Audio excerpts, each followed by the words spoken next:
Yo, what is going on, Baltimore? It is the Coolbmoredriver coming at you. It is April 6th, about 1:28 in the morning. I'm going home. So today was, man, a heck of a day. I only drove 6 hours online time and finished the day at about $158.44. I just finished my last ride. So my day was split up. You know, I started driving around 9 o'clock and had to stop around 2. One, because I was waiting on a package to come in. I ordered my daughter's birth certificate, and you know, was waiting for her to come home from school. So you know, took that break. But I tell you, this is an example of why I try to accept every ride, because you never know what that ride will bring. And what I mean by that is that, so my first ride was basically a trip around the corner. It was a short ride. It was $3.37. The next ride came in not too far from where I dropped off my first ride at, and picked up a gentleman. He was an older gentleman, really nice. And he was going down to Penn Station off of Charles Street. For those of you who are watching this that are from Baltimore, you know where the Penn Station is, off of Charles Street in Baltimore. So I took him down, you know, and as we're on the way down, he's like, "Oh, hey, I'm just going to pick up a friend, and then I'm coming back. So do you mind waiting?" I was like, "No, sir, absolutely not." So, you know, a $21, $22 trip, you know, turned into a round trip of about $44, maybe $45 to include the wait time. Great trip, right? The very next trip was another round trip. So 2 back-to-back round trips, right? So, you know, I take this gentleman out to Lutherville, and he had, you know, he was going to a clinic. He was just going to pick up some prescribed medication. Took him out there, bam, round trip back. Took him back home, and that was like a $33 trip. We got caught up in a little bit of traffic, but you know, that doesn't really affect your drive time so much, unless you're just in like standstill traffic for a long period of time. And you know, then I had a couple of short rides, which wasn't bad, because they were all back to back. As soon as I dropped off, or right as I was about to drop off, I got back to back rides. And then I did I did 2 Uber Eats deliveries. And I was running Maestro Driver today, but Lyft just was not hitting at all. I got no Lyft rides today. So I cut off about, I think it was about 2 o'clock, 2:30, and I was at like 1:15. No, I'm sorry, I was at 1:30. I was at $130, and you know, after I went and picked up my oldest daughter. My youngest daughter came home from school. Went and picked up my oldest daughter from a dance performance that she had. You know, I got them settled, and bam, came back out. I said, I'm just going to do 2 rides. So I headed down to BWI. You know, I just wanted to make my $150 goal. So I headed down to BWI. In about 20 minutes of me being there, I got a ride from there to Boston Street, which was about a $15 trip. And then my very last trip was a 1.5 guaranteed surge from the cross street market down into somewhere in Canton. So that ended up being a $7.30 trip plus a $5 tip. So I ended off my night with 158.44, some change like that. But you know, here's the thing. Like I go back and said before, I try to accept every trip. because you never know. Just because, you know, you see a certain name that pops up, or, you know, an individual looks a certain way or something like that, don't judge. Don't judge. You know, I'm a member of a lot of Facebook groups, and I see people, you know, talking about how they didn't pick up a rider based off their name, or they're, you know, I get it. If they're in a certain location, okay, I get that. You know, you want to be safe. But name, the way they look, you know, when they go to pick them up, I've heard drivers say that or I've seen drivers write down that they cancel based on the way a person looks. And I'm like, you never know. That person could be the nicest person in the world. And how would you feel if somebody discriminated against you and you're a rider? Okay, so let's pull together as drivers and kill this madness. You know, number one priority out there is to be safe. You know, be safe, make your money, and get back home to your loved ones. Those are the three top priorities out there. Well, and obviously, you know, getting your customer to their destination safely as well. You know, so those are your four priorities. You know, be safe, make your money, get home to your loved ones, and make sure that you're getting your customers to their destination safely. Okay? So there was a Facebook post. A gentleman posted something that somebody supposedly wrote.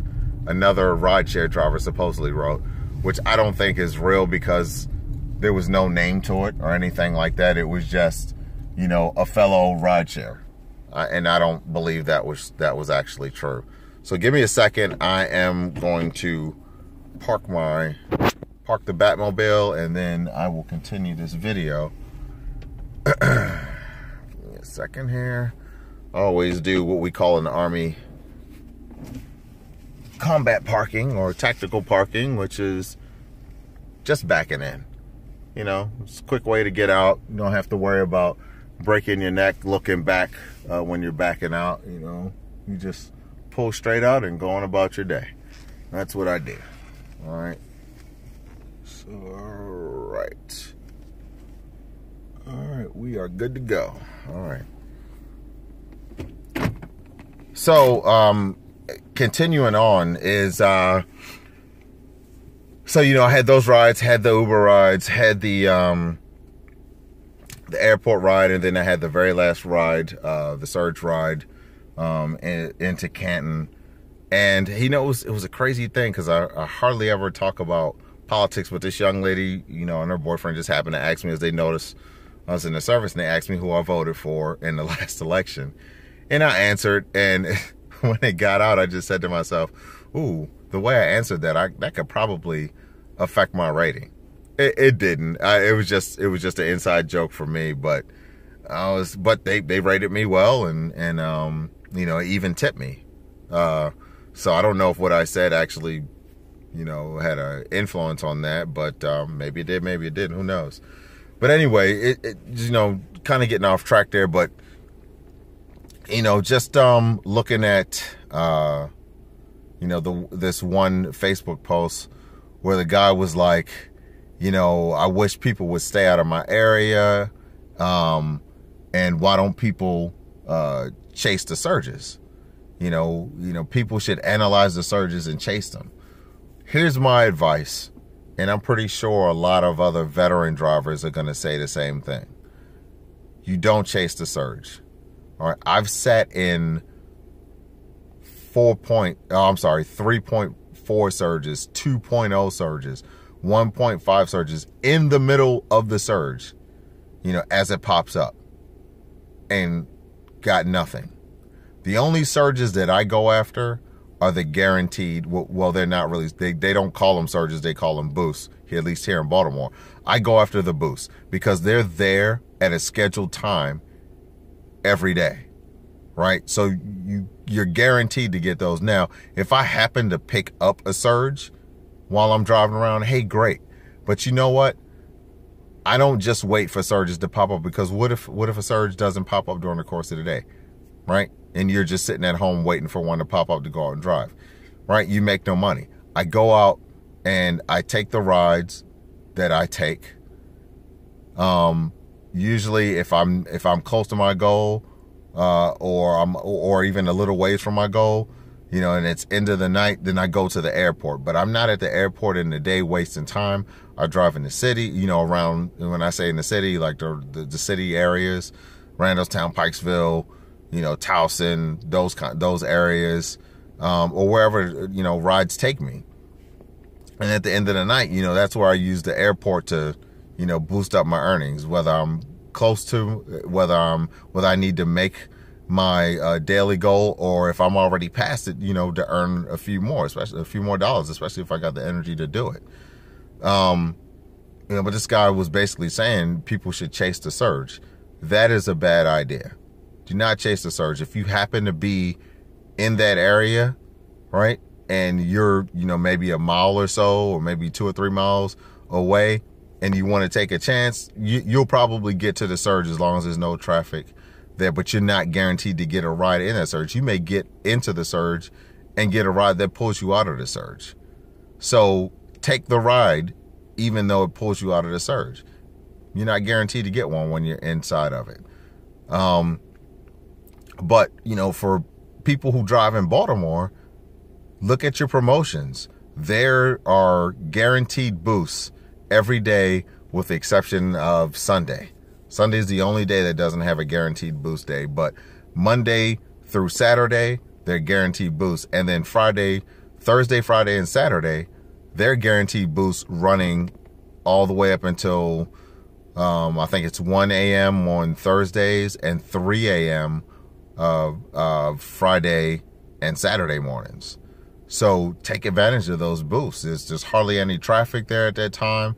Between 11 and 3 in the morning, there's hardly any cars on the road. So, you know, whoever is going around will need a ride, and you're going to get that boost, right? So that's kind of how I go about it. And so there was another Facebook post that I was looking at, and the gentleman was talking about, what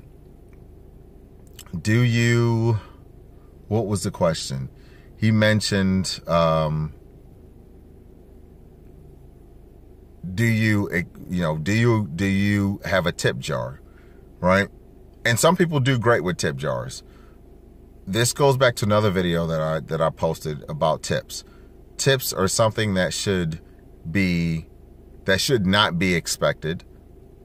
They should be a surprise when you get them. You know, customers are not, they don't have to give you a tip. If they give you one and you see it, I wish Uber would fix the app to where you could go back and thank that rider for giving you a tip. You can go to the ride, you know, just go to the ride and leave a comment. Say thank you for the tip, or thank you, you know, for your business. Customers would be more apt to tip at that point if they feel that their tip was worth something, or, you know, their business was worth something to us. But they have yet to fix that. So Uber, fix your app so we can leave feedback for the rider, other than just negative stuff. Come on now, let's do something positive. So it was, do you have a tip jar? Or how do you go about asking customers for tips? One, I don't ask customers for tips. I used to have a sign that said tips are not necessary but greatly appreciated. I took that out of my truck. And as I took that out of my truck, you know, tips started increasing, and especially in-app tips. And every now and then I get the late tips. Late tips meaning, like, it was last Sunday, I ended up with $7 in tips on the new week of Monday from the past week because somebody wanted to tip me. They rated me late and they tipped me. So I started off my week with $7 in the pot and hadn't taken a single ride yet. So it was cool. So that made it easy for my daily goal, right? 143 of that day. That's all I needed to make. But I don't ask for tips. I don't leave signs in my truck. I don't have a tip jar. My service speaks for itself. If customers want to leave a tip, they will. If they don't, I don't think any driver has the right to get mad. And here's the reason why. A lot of people take Ubers on a daily basis, right? Either to go to work, they're going to visit somebody, whatever the case may be, or they're calling a ride for a loved one or a friend or something like that. They're taking a ride.